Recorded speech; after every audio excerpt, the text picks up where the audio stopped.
As technology has evolved, so has the way we shop, and the retail world as we know it is in for some more big changes. Huge. Soon we'll show you the trends that will turn the retail experience on its head, but first, let's zip through the shopping aisles of the past and the present. This is how it all began. David Jones lays claims to being the first retailer in Australia to offer a mail order service. In the 1860s, they sent out pamphlets like this one. Then came the first Myer store in 1914. Both retailers reigned as icons of the industry. By the late 40s, over 100,000 retail stores were operating, 45,000 of them selling food. Stores like these were once the hub of the retail business. It was here and at places like it around Australia, mums and dads bought the family provisions. The big two, Coles and Woolworths, have dominated food retailing since the 1920s. The old family shops still exist on a few tight-packed corners, but they've been feeling the pinch. For those who yearn for the old days, it may be wise to remember that the dollar wouldn't stretch quite as far without today's modern marketing methods. By the 80s, those modern-day marketing methods evolved into product catalogues and TV shopping. In 1992, the retail store count stood at 200,000. Fast forward to the present, and bricks and mortar retailers are declining in popularity.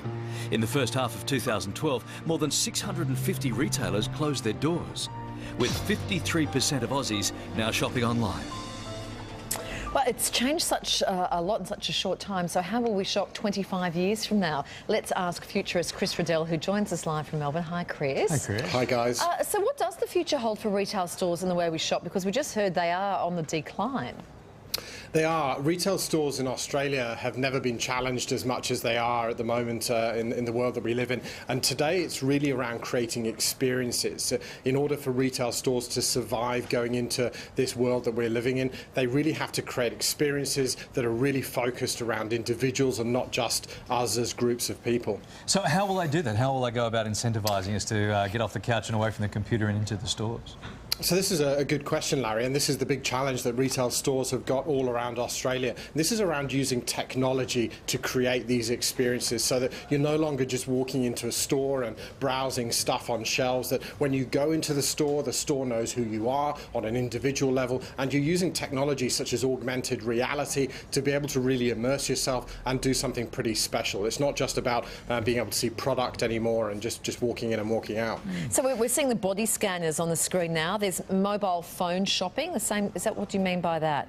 Yeah, so this is around using things, a combination between apps and technology that you're seeing there on the screen in the store, so that when you go into a store you can actually browse virtual products and actually try them on and see what they look like on you. You may not even have that particular product in the store, but you're able to actually see what it would look like and have that experience. Again, it's very much around that experience focus. Okay. Yeah, what about the augmented reality stuff? We're seeing it in games, of course. Yeah. We've seen a little bit of it here, I think, in our overlay, sort of moving across to the world of retail now.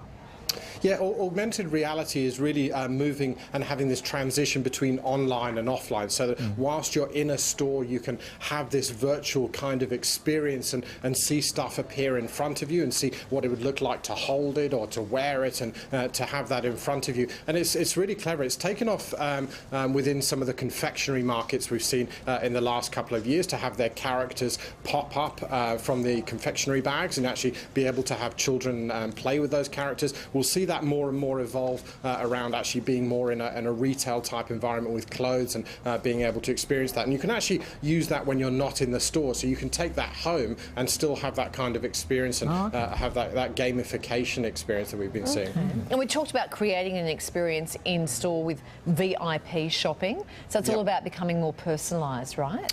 It is. In order for retail stores to really tap into you as an individual, they've really got to be able to see what you like and what you don't like. So when you walk into that store, they can actually address you as a person. So for instance, they know that you come there regularly, they know how much money you're spending, and they're able to roll out a bit of a virtual red carpet, for want of a better word. So if you're spending a lot of money in a particular store, they could even have it so that you could have VIP parking spaces that you're automatically directed to through your satellite navigation when you pull up outside the front of the store. It's very clever stuff. Hey, Chris, you know, everyone hates queues. I know Kylie's staff constantly complain about having to stand in queues when they're buying stuff for her. So what's going to happen with the queues and the checkouts and stuff? Can we say goodbye to that fuss? We can. Look, Larry, Kylie, we're going to be the last generation that has a cow, a piece of leather in our back pocket and this plastic. I mean, our children's children, as they grow up, they'll find it quite amusing that we used to have this stuff stuffed into the back of our jeans. It's all now around electronic and this technology that you're seeing within smartphones, this PayWave technology. You don't need a credit card anymore. And this then takes away the need to have a physical checkout. In fact, if you go into an Apple store today, you can pick up a product off the shelf and literally walk out of the front of the store and it'll automatically charge your phone for it. You don't ever touch a checkout. And I think this is the kind of technology we're going to see progress in the next few months. I challenge you, Larry Emder, to do that. Go and just pick something up off the shelf at Apple. And I'm going Well, to this is a really- you know what I'm going to do? I'm going to do the things exactly what you said. I'm going to take the cow out of my pocket because that is uncomfortable, and I'm going to go and take something from Apple and run.